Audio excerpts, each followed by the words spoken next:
Here is a number that doesn't get discussed enough.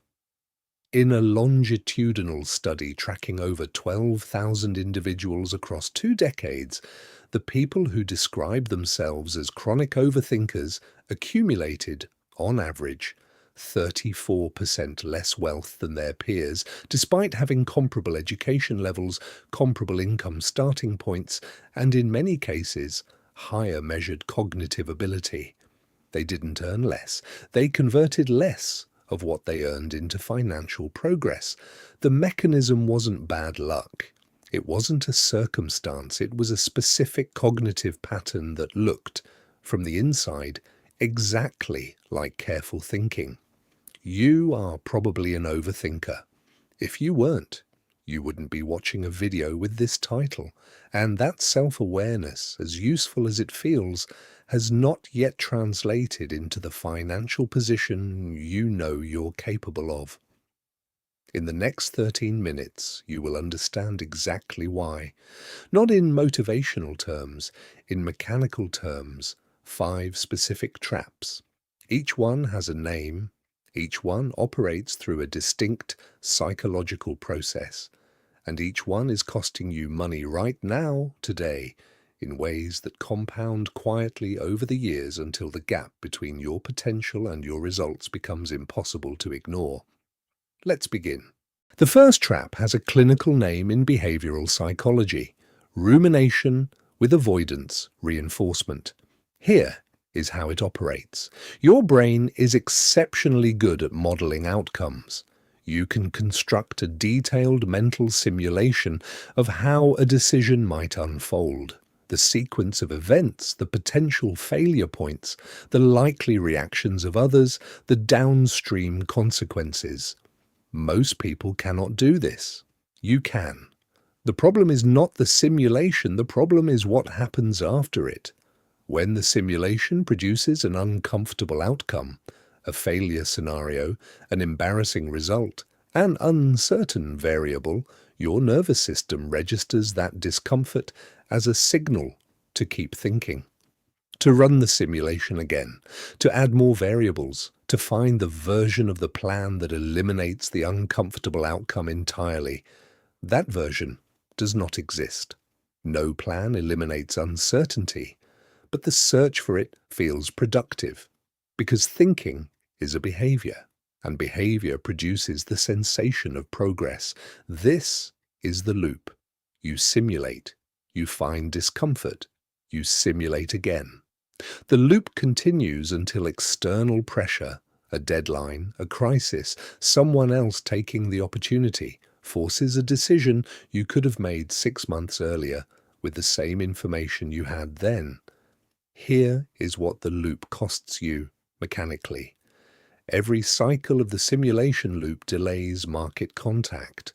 Market contact is the only mechanism by which you receive real-world feedback.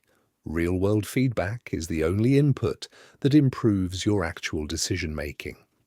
So, while you are running simulations internally, the person who moved without simulating is accumulating feedback you are not receiving. They are not making better decisions than you. They are making decisions earlier, and earlier decisions, even imperfect ones, compound into better outcomes over time. The simulation loop does not feel like avoidance, it feels like diligence. That is precisely what makes it a trap. The second trap is called the moving threshold, and it is the primary reason overthinkers never feel ready. Here is the mechanism. You set a condition for action. I'll launch when I have enough savings. I'll start when I've finished the course. I'll reach out when the product is polished enough. The condition is specific. It feels reasonable. It feels like responsible preparation.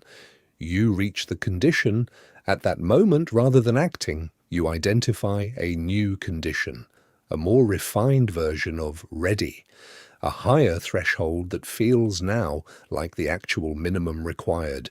You move the line. This is not procrastination in the common sense. It is not laziness. It is a cognitive pattern driven by two factors that are more pronounced in overthinkers than in the general population. First, risk sensitivity. The closer you get to action, the more clearly you can see the specific risks of that action. Your modeling ability sharpens as the moment approaches. The risks feel more real, not less, so the threshold rises to compensate. Second, identity protection. Overthinkers tend to have constructed a self-image built around competence. Launching, shipping, starting, these expose that self-image to external evaluation. A moving threshold keeps you in a state of preparation, which is a state of protected potential. You cannot fail at something you haven't started. The threshold moving is, functionally, an identity defense mechanism. The cost is not abstract. Every threshold you move represents a delayed entry into a market, a relationship, a skill set, or an opportunity. Entry timing compounds.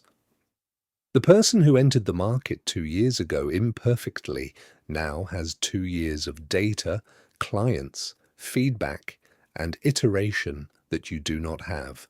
You did not miss the opportunity. You repeatedly postponed the entry point until the gap became structural. The third trap is the one overthinkers find most difficult to accept because it attacks a belief that feels like integrity. It is called quality decoupling, and it works like this. You believe at a functional level that the quality of your output and the financial return on that output are directly correlated. Better work equals better results. This belief is not irrational. In many contexts, it is correct. But in market contexts, which is the context that determines your financial position, it is partially false, and the partial falseness is expensive. Markets do not evaluate quality in isolation. Markets evaluate quality relative to visibility. A high-quality output that reaches 100 people generates less financial return than a moderate quality output that reaches 100,000 people. This is not a moral statement. It is a description of how attention economies function. Overthinkers respond to this fact in a specific way. They increase their investment in quality. If the return isn't coming, the assumption is that the quality isn't high enough yet. So they refine more, they delay longer, they produce less. The actual variable they are not adjusting is the distribution. The work exists. It is not reaching enough people. But increasing the quality of work that is not being distributed does not solve a distribution problem. Here is the compounding effect. Every unit of time spent refining work that is not yet visible is a unit of time not spent on the two activities that actually close the gap: distribution and iteration, based on real feedback. Real feedback, the kind that comes from actual market contact, improves work faster than internal refinement. The overthinker who never ships, never receives the feedback that would, ironically, make their work better faster. Quality without distribution is a hobby. It may be a sophisticated hobby. It does not generate income at the level your output objectively warrants. The fourth trap is less discussed than the others, but it may be the most financially destructive for overthinkers specifically. It is called optionality addiction. Here is the mechanism. Overthinkers are drawn to states of open possibility. When you have not committed to a path, all paths remain theoretically available. You could launch the business, or go back to school, or invest in real estate, or develop the skill set, or build the platform. All of these remain possible. None of them is closed. That state feels like strategic positioning. It feels like you are keeping your options open, which sounds like financial wisdom. It is the opposite. Optionality has a cost that is invisible in the short term and catastrophic in the long term. The cost is called opportunity depth. Every path you do not commit to is a path you do not go deep on. Depth is where financial return concentrates. Shallow engagement across many options produces marginal results in all of them. The person who committed to one path 3 years ago, imperfectly, with incomplete information, is now operating at a depth of experience, relationships, and market knowledge that you cannot access from a position of open optionality. You did not keep your options open, you kept yourself out of the compounding zone of any single option. There is a second cost. Maintaining open options requires cognitive resources. Every unchosen path requires mental bandwidth to remain under consideration. Overthinkers carry a significant cognitive load from options they are not actively pursuing but have not closed. That load reduces the bandwidth available for execution on anything. The research on this is consistent. Across wealth-building studies, the variable that most reliably predicts financial progress is not the quality of the path chosen. It is the depth of commitment to a single path over time. Optionality is the enemy of depth. The fifth trap is the one that makes all the others sustainable. Without it, the other four traps would be corrected by simple experience. With it, they persist indefinitely. It is called the inaction blind spot, and it operates through a specific asymmetry in how overthinkers perceive risk. Here is the asymmetry. When you consider taking action, launching, investing, committing, starting, you model the risks of that action with significant precision. You can enumerate the failure scenarios, you can estimate their probability, you can feel the weight of potential loss. The risk of acting is visible, concrete, and emotionally real. When you do not act, when you wait, refine, research, or defer, you do not apply the same modeling to the cost of that inaction. The cost of inaction is abstract. It exists in the form of opportunities not taken, compounding not started, feedback not received, and market position not built. These costs are real. They are measurable, but they exist in a counterfactual space, the version of your financial life that is not happening, and your brain does not register counterfactuals with the same emotional weight as concrete risks. This asymmetry is not stupidity. It is a feature of human cognition. But it is more pronounced in overthinkers because overthinkers are more sophisticated at modeling the concrete risks of action. The more precisely you can see what could go wrong with a decision, the more invisible the cost of not making it becomes by comparison. The result is a decision environment that is systematically biased toward inaction. Every day you remain in that environment is a day where the cost of inaction compounds without registering.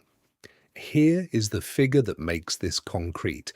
A person who delays starting a wealth-building activity by 5 years, not due to inability but due to the 5 traps described in this video, does not simply lose 5 years of progress. Due to compounding, they lose the returns on 5 years of returns. The delayed start is not a setback. It is a structural disadvantage that widens over time. The risk of acting was always visible.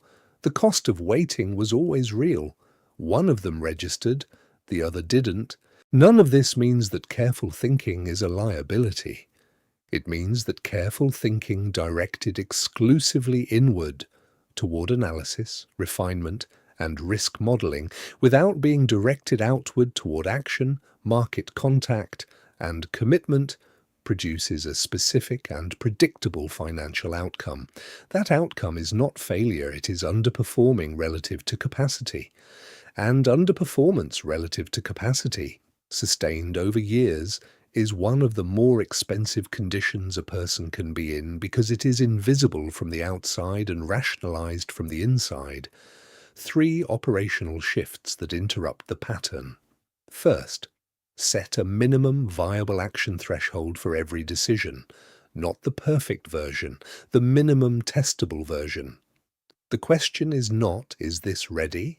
The question is, what is the smallest version of this I can expose to real-world conditions this week? Your analysis then works in service of designing that test, not postponing it. Second, close options deliberately. Pick one path per quarter, not the optimal path.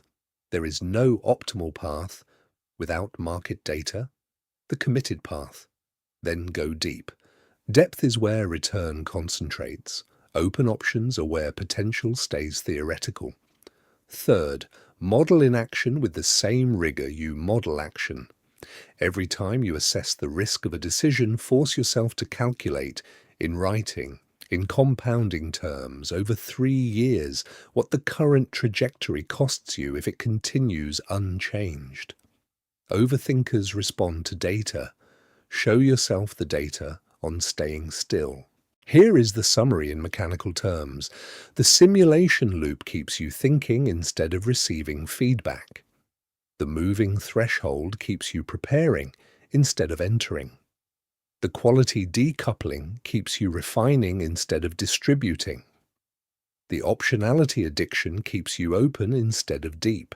And the inaction blind spot makes all 4 of these feel like wisdom instead of cost. You are not in this position because you lack the capacity to build wealth. The capacity is demonstrably present. The question is whether you are willing to redirect it outward, imperfectly, before the conditions are optimal, in the direction of the market. That redirection does not require becoming someone else. It requires applying the same analytical rigor you already possess to a different target. Execution. Start with one trap, the one that described your last 6 months most accurately. Identify the minimum viable action it has been blocking. Take that action this week, not the full version, not the ready version, the minimum testable version. That is where the pattern breaks.